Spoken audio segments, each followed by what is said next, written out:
할렐루야. 아멘. 네, 주님의 크신 이름을 찬양합니다. 우리 옆에 있는 분들과 인사해 볼까요? 참 잘 오셨습니다. 예수님의 사랑으로 사랑합니다. 오늘 예배를 통해서 우리가 하나님 주님 앞에 더욱더 나아가 하나님 우리가 허락하시는 그 귀한 은혜를 은혜 위에 은혜가 더해지는 귀한 예배가 되는 이 시간 되길 간절히 소원합니다. 요즘 젊은 이들 사이에 이러한 말들을 씁니다. 이성교제를 추구할 때 이런 말을 한다고 해요. 나는 자만추를 원해 라는 말을 합니다.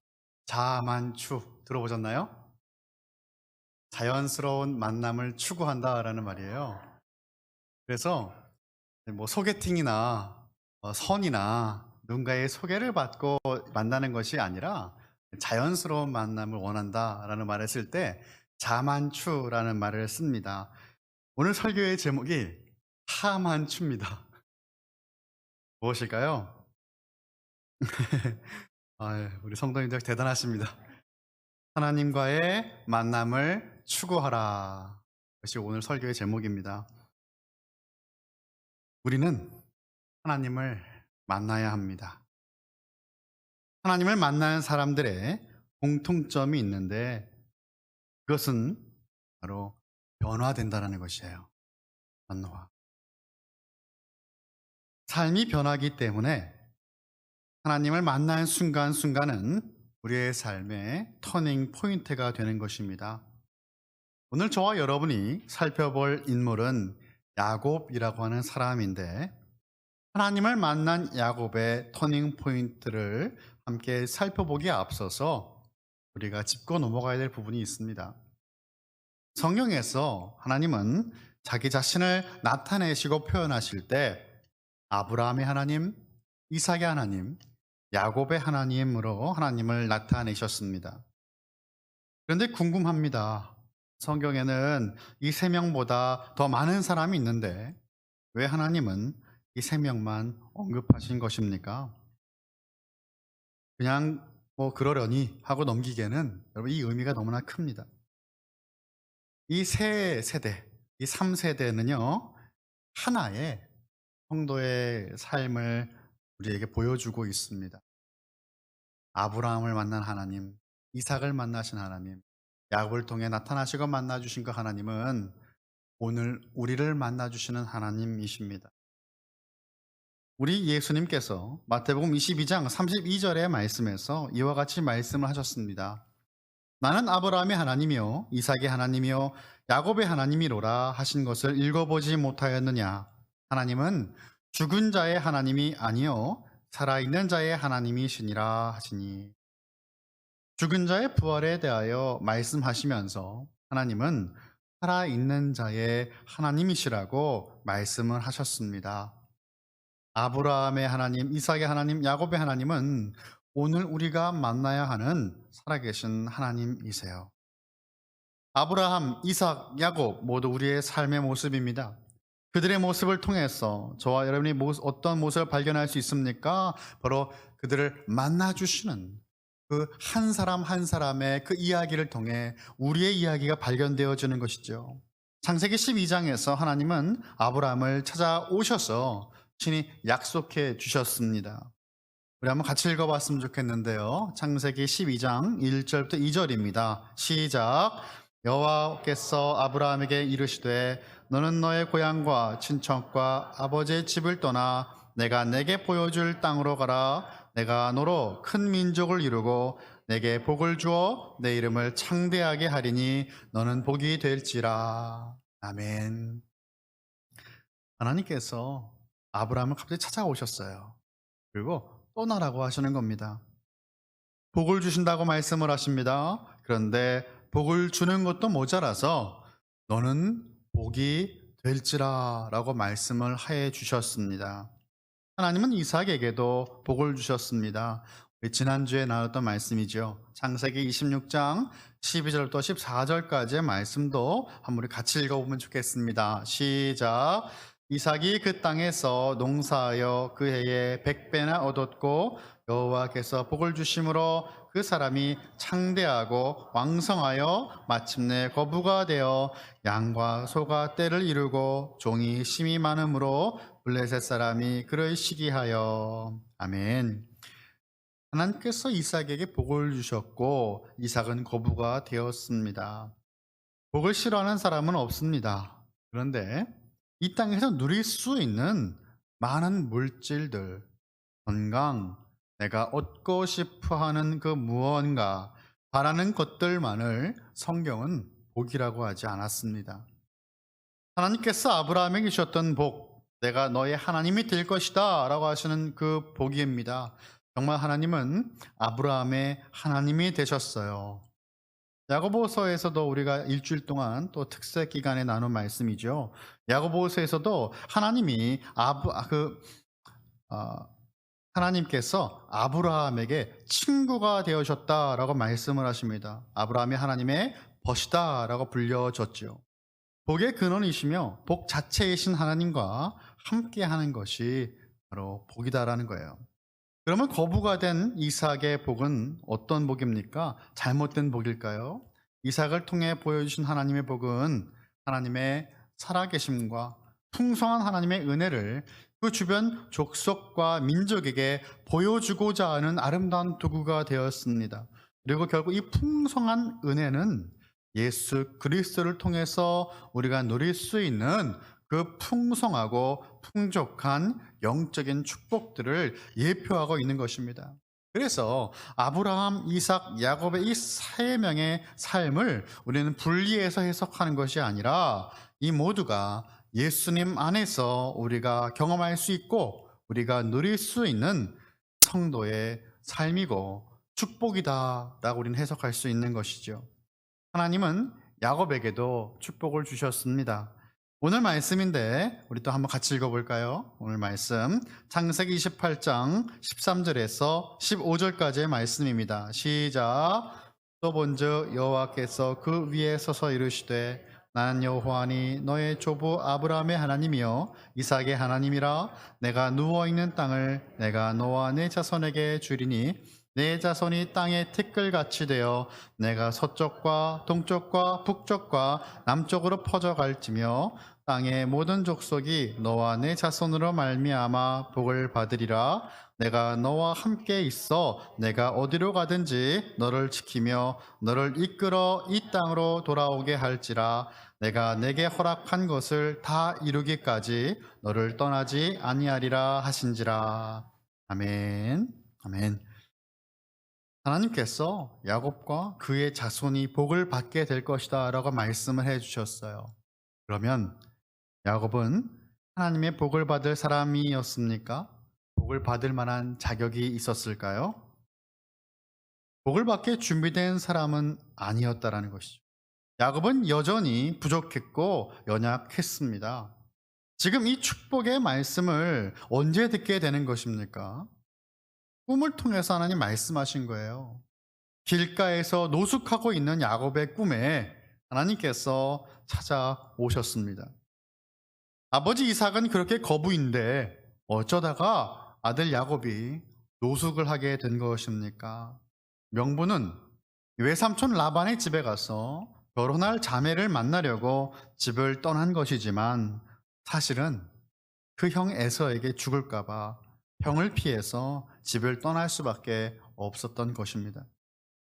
야곱은 태어날 때부터 꾀를 쓰고 남을 속이는 남다른 모습을 보였습니다.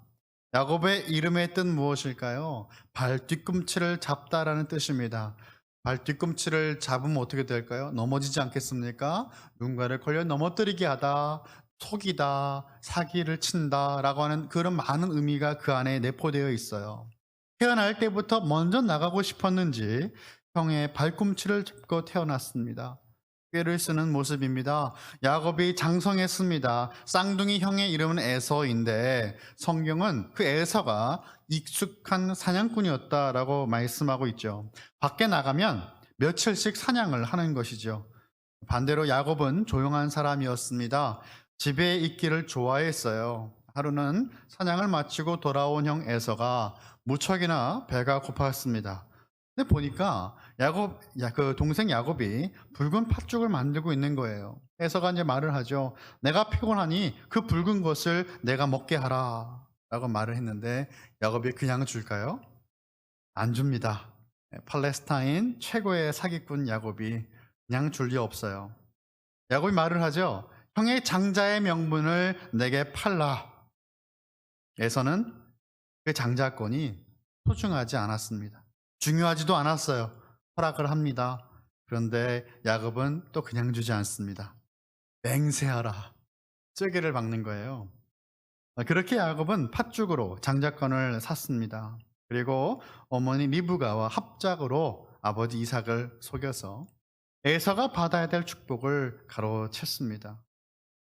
정말 이래도 되는 것입니까? 완전 사기 아닐까요? 라는 생각이 들어요. 맞아요. 사기이고 죄입니다. 그런데 하나님은 이런 죄인인 야곱을 찾아와 주시는 거예요.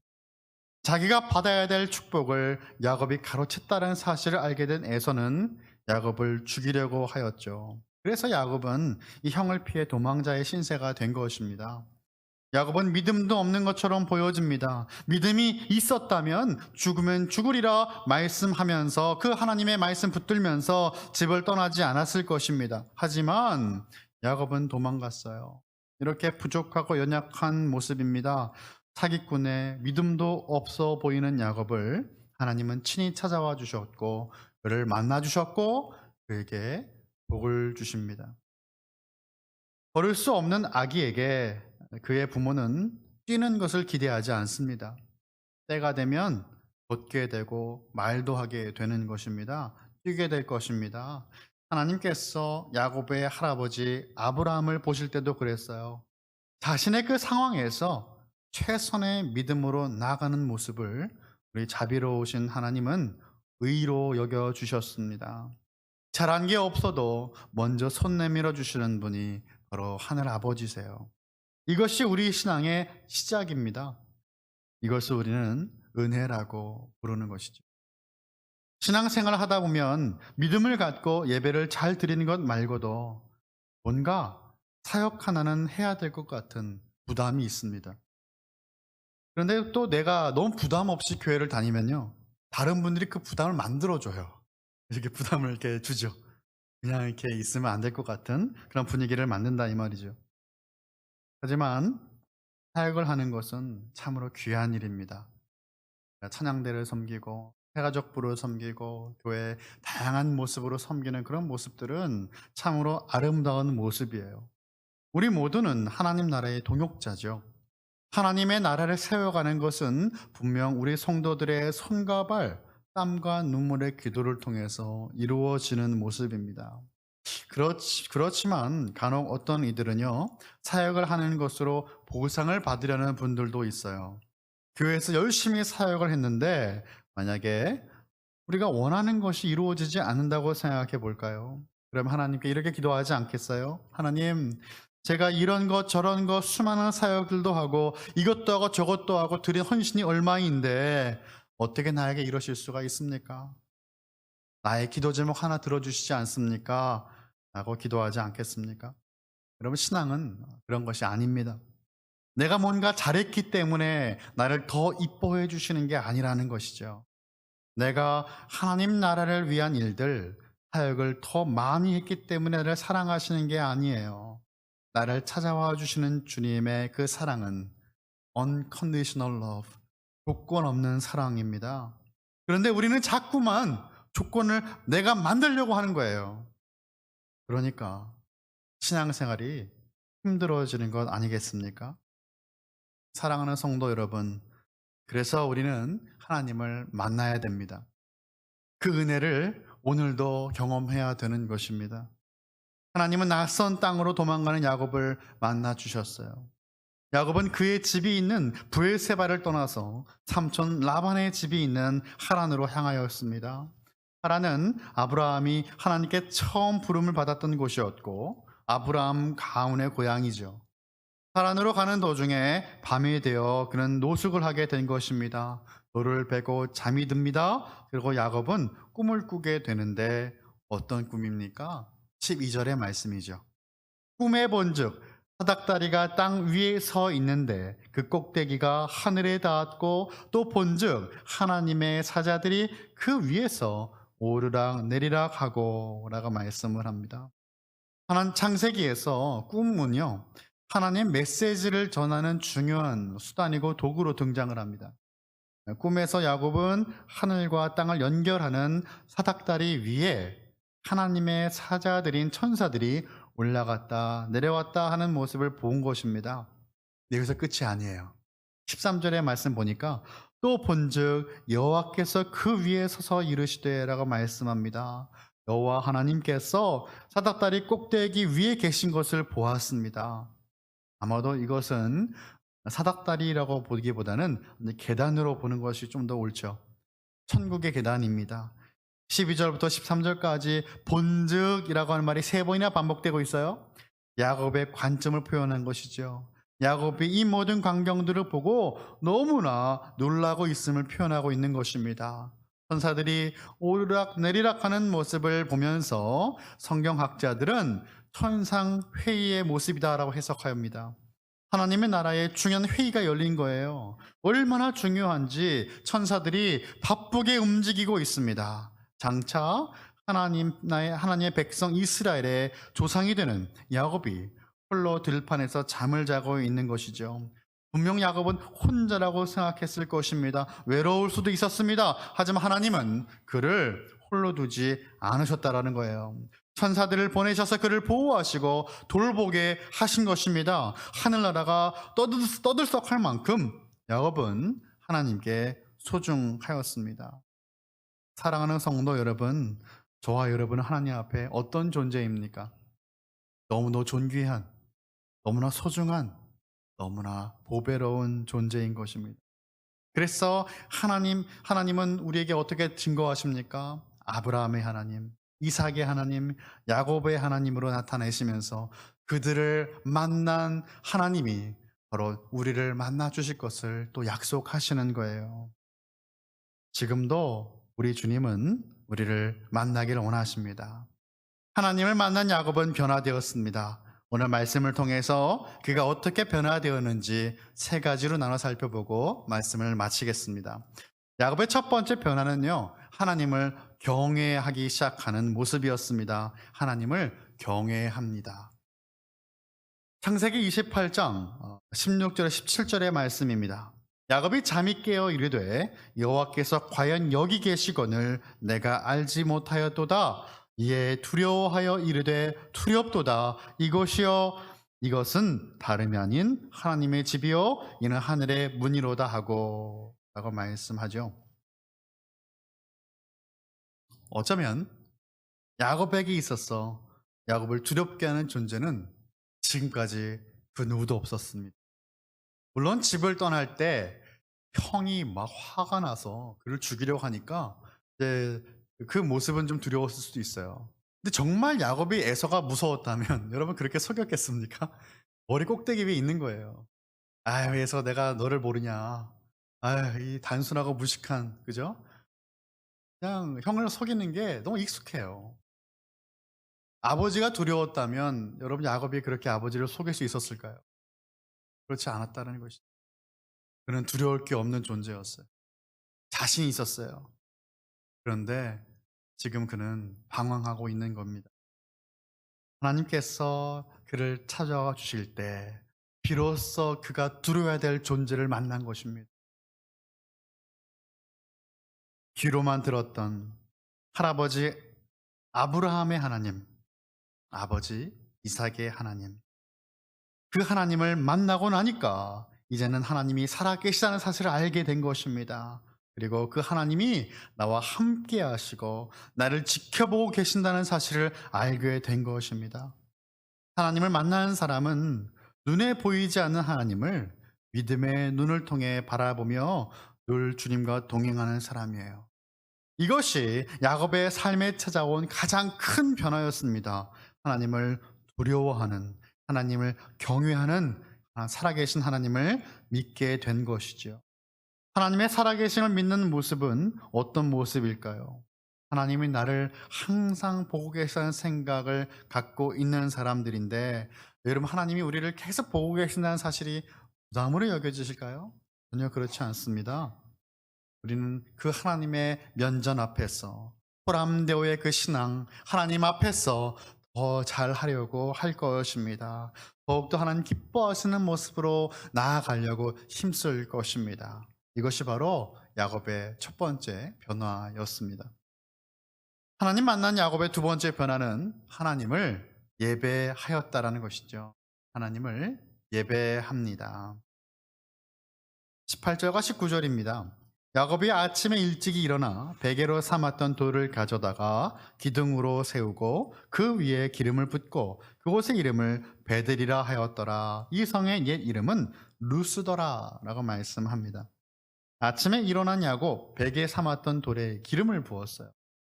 잠을 자기 위해 찾았던 그 머리를 벨 수 있게 만들어준 돌은 그 당시에 야곱에게 있어서는 집과 같은 소중한 돌이었을지도 모르죠. 마음과 정성을 다해 갖고 있는 전부를 하나님께 드리는 예배자가 됩니다. 고대 근동 사회에서 이제 그가 모든 걸 부었던 그 기름 말입니다. 기름은 고가의 제품이었어요. 여행자들에게는 필수품이었습니다. 상처가 난 곳에는 바를 수 있는 약품이 되었고, 또한 급하게 돈이 필요하면 그것을 팔 수 있는 물건이었습니다. 집에서 가져온 이 소중한 기름을 그 돌 위에 다 부었어요. 베델이라고 이름을 붙이면서 이곳이 하나님의 집이다라는 것을 이름을 지었죠. 이것은 이제 이 장소가 거룩한 장소로 구별한다라고 하는 의미로 지금 기름을 붓고 있는 것입니다. 하나님을 만난 우리들의 삶은 이렇게 하나님을 모든 걸 다 드림으로 예배하는 거예요. 우리가 즐겨 부르는 찬양 중에 온 마음 다해라는 찬양이 있어요. 온 마음 다해. 하나님을 찬양하잖아요. 온 마음이 무슨 말입니까? 나의 모든 마음을 다한다는 뜻 아니에요? 전심으로라는 찬양도 많이 하죠. wholehearted. 우리의 모든 마음을 다한다는 거예요. 이 마음 속에 하나님을 가득 차 있는 그 마음이죠. 다 쏟아 부어드리는 거예요. 한 방울도 남기지 않게. 우리 하나님 그렇게 예배하고 있을까요? 우리의 마음 한구석에 다른 것이 존재한다면 여러분, 우리는 다시금 주님께로 돌아가야 합니다. 하나님을 가장 사랑하는 그 마음, 하나님 앞에 가장 귀한 걸 드릴 수 있는 그 마음, 모든 걸 쏟아부어 드릴 수 있는 그 마음이 우리 칼빈교회 모든 성도들의 예배자 마음 되기를 간절히 바랍니다. 로마서 12장 2절에서 이렇게 말씀합니다. 그러므로 형제들아, 내가 하나님의 모든 자비하심으로 너희를 권하노니 너희 몸을 하나님이 기뻐하시는 거룩한 산 제물로 드리라. 이는 너희가 드릴 영적 예배니라. 구별때의 하나님께 드려지는 삶입니다. 너희의 몸을 하나님께서 기뻐 받으시는 거룩한 산 제물로 드리라는 거예요. 여러분, 제물이 제단 위에 올라갈 때 어떤 모습으로 올라가죠? 죽은 모습으로 올라가죠. 근데 우리는 제단 위에 올라가서 스물스물 자꾸 내려오려고 하는 거예요. 아, 이거 팔은 좀 빼고 싶은데 다리는 좀 내려야 되지 않을까? 정신 차리고 보면 제단 위에서 내려가 있는 모습이죠. 사도 바울은 너희 몸을 거룩한 산 제물로 드려라 라고 말씀하고 있어요. 그것이 영적인 예배다라고 말씀하는 것입니다. 내가 소유하는 모든 것들이 내 유익을 위해 존재하는 것이 아니라 하나님의 영광을 위해 존재하는 것을 깊이 묵상하면서 내 삶이 정말로 하나님께 온전히 부어져야 되는 것입니다. 야곱이 돌에 기름을 온전히 모두 부었던 것처럼 우리의 삶을 다 드릴 수 있는 예배자가 되길 간절히 소원합니다. 세 번째 변화는 바로 야곱에게는 꿈이 생겼습니다. 꿈. 인생의 목표가 생긴 것입니다. 창세기 28장 오늘 본문 20절에 22절입니다. 야곱이 서원하여 이르되 하나님이 나와 함께 계셔서 내가 가는 이 길에서 나를 지키시고 먹을 떡과 입을 옷을 주시어 내가 평안히 하나님 아버지 집으로 돌아가게 하오시며 오면 여호와께서 나의 하나님이 되실 것이요 내가 기둥으로 세운 이 돌이 하나님의 집이 될 것이요 하나님께서 내게 주신 모든 것에서 10분의 1을 내가 반드시 하나님께 드리겠나이다 하였더라. 목숨을 부지하기 위해 도망을 가던 야곱은 다시 집으로 돌아올 수 있는 꿈을 갖게 되었어요. 여러분, 이 야곱이 갖고 있는 꿈이 야곱이 원하는 그 소원의 꿈일까요? 우리가 그렇게 느낄 수 있지만 사실 말씀은 그렇게 증거하지 않아요. 하나님의 약속의 말씀을 붙든 것입니다. 어떻게 알 수 있어요? 15절이죠. 내가 너와 함께 있어 내가 어디로 가든지 너를 지키며 너를 이끌어 이 땅으로 돌아오게 할지라. 하나님의 말씀을 붙들면요 소망이 없는 그 삶에 꿈이 생겨나게 되는 것입니다. 믿으십니까? 아멘. 제가 얼마 전에 그 강연을 하나 들었는데 이제 100세 시대라는 말을 하잖아요. 100세 시대래요. 그러면 옆에 계신 분 우리 한번 여쭤볼까요? 청바지는 또 무슨 뜻인지 아세요? 청춘은 바로 지금. 다시 한번 여쭤볼까요? 청바지. 네, 청바지. 100세 시대가 되었잖아요. 꿈이 있으셔야 돼요. 하나님 나라의 꿈을 함께 꿔야 되는 거예요. 하나님을 만나게 되면 사라졌던, 흐려졌던 그 목표가 다시 생겨나게 되는 것입니다. 이제 그 강연을 통해서 제가 느낀 바가 되게 컸어요.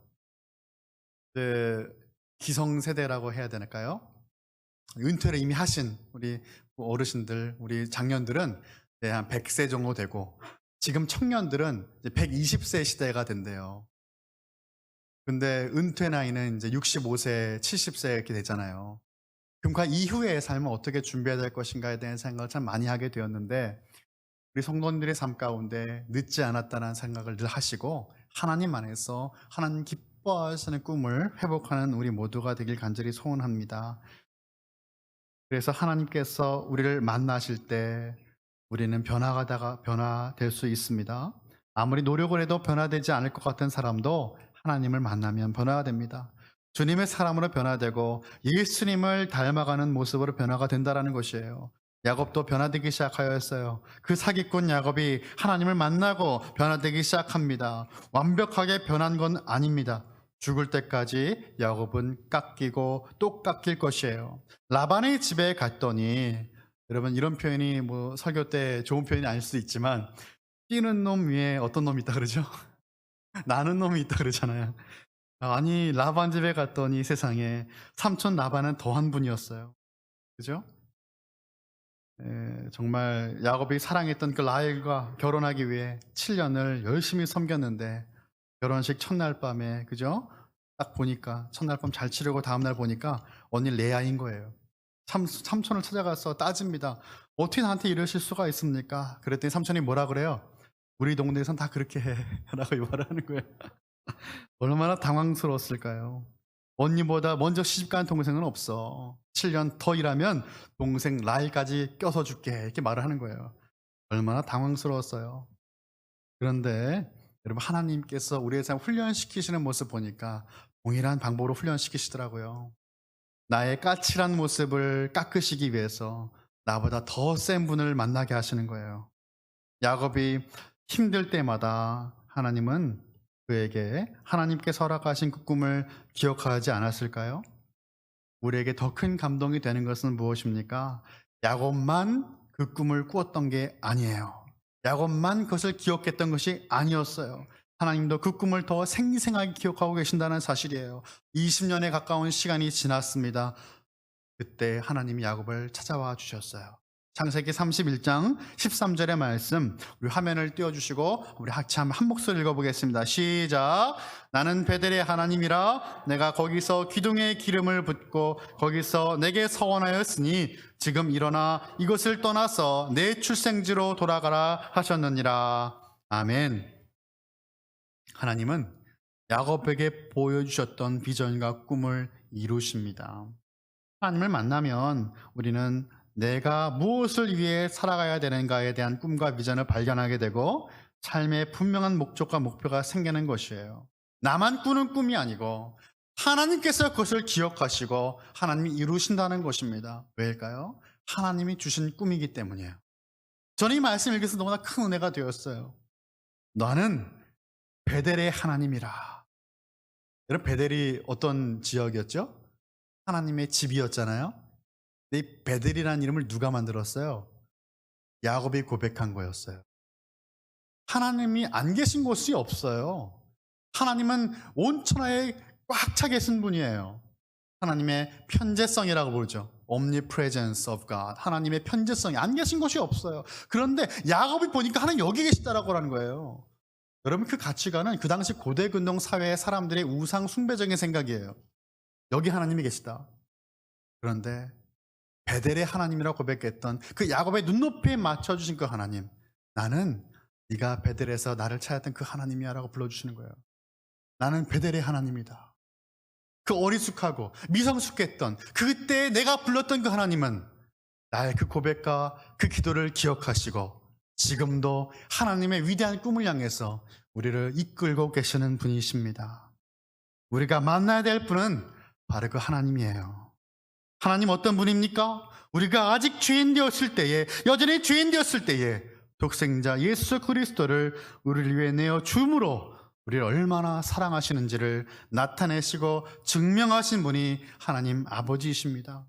하나님을 만나고 하나님이 나의 하나님으로 알게 되며 하나님만을 예배하고 하나님 안에서 잊혀져갔던 그 꿈을 회복하는 저와 여러분, 우리 모든 칼빈교회 성도들 다 되시기를 예수 그리스도 이름으로 간절히 축원합니다. 기도하겠습니다. 사랑하는 하나님 아버지, 감사합니다. 오늘도 우리에게 말씀하시니 감사합니다. 여전히 부족하고 여전히 넘어지며 여전히 형편없는 우리를 찾아와 주시고 만나 주시는 하나님, 그 하나님을 우리가 만나기 원합니다. 하나님을 경외하기 원합니다. 하나님을 예배하기 원합니다. 하나님 안에서 말씀을 붙들고 꿈을 꾸기 원합니다. 주님께 더욱더 나아가며 나를 만나주실 주님을 오늘도 붙들고 승리할 수 있도록 인도하여 주시옵소서. 감사드리며 예수님의 이름으로 기도하옵나이다. 아멘.